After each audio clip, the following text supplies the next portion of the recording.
Le remaniement ministériel opéré par le président Cyril Ramaphosa le 3 décembre 2024 continue de susciter des critiques politiques et publiques. L'ancien ministre de la Justice, Thembi Sileman, a été nommé au poste de ministre des Établissements humains, un changement qui intervient dans un contexte de vives critiques, notamment concernant les allégations de corruption qui pèsent sur Simelan depuis son mandat de ministre de la Justice. Lors d'une conférence de presse au Parlement jeudi 5 décembre 2024, le ministre de la Présidence, Kumbunzo Tsaveni, a déclaré que la nomination, le déplacement et la mutation des ministres sont la prérogative exclusive du président et ne peut y répondre.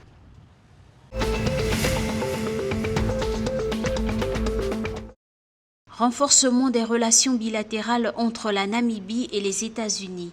Le président namibien Nongolo Mbumba a reçu jeudi 5 décembre 2024 l'ambassadeur américain Randy Berry.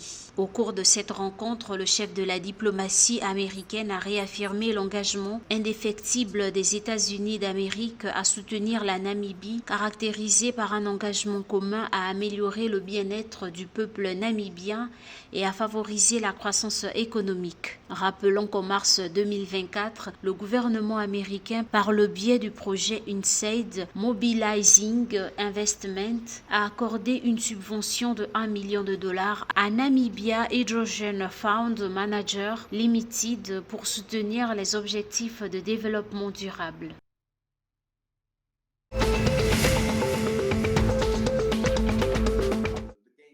Prenons part au sommet de haut niveau sur le corridor transafricain de Lobito, organisé le 4 décembre 2024 en Angola. Le président zambien Hakainde Hichilema a réaffirmé son engagement à faire avancer le projet de corridor transafricain. Le corridor transafricain de Lobito traverse l'Angola, la Zambie et la République démocratique du Congo. Le projet devrait catalyser la croissance régionale, favoriser la création d'emplois et positionner l'Afrique comme un acteur clé sur les marchés mondiaux, en particulier pour les minéraux critiques comme le cobalt et le cuivre essentiels aux technologies énergétiques propres.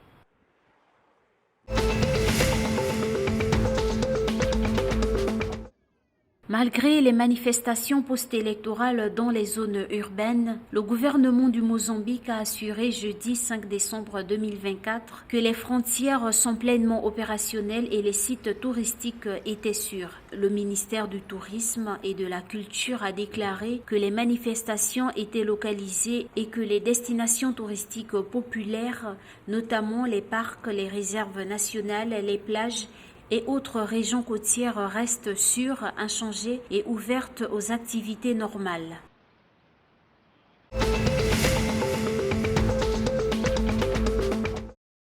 Déjà qualifiés, les Palenka Negra d'Angola ont battu l'Algérie par un score 35-15 le 4 décembre 2024 au gymnase du Stade des Martyrs à Kinshasa en RD Congo lors de la Coupe d'Afrique des Nations de handball senior dames. Les Algériennes sont éliminées par les tenants du titre. Les Palenka Negra de l'Angola valident ainsi leur ticket pour les demi-finales de la compétition et se qualifient également pour la 18e fois pour le championnat du monde de handball féminin prévu du 14 janvier au 2 février 2025.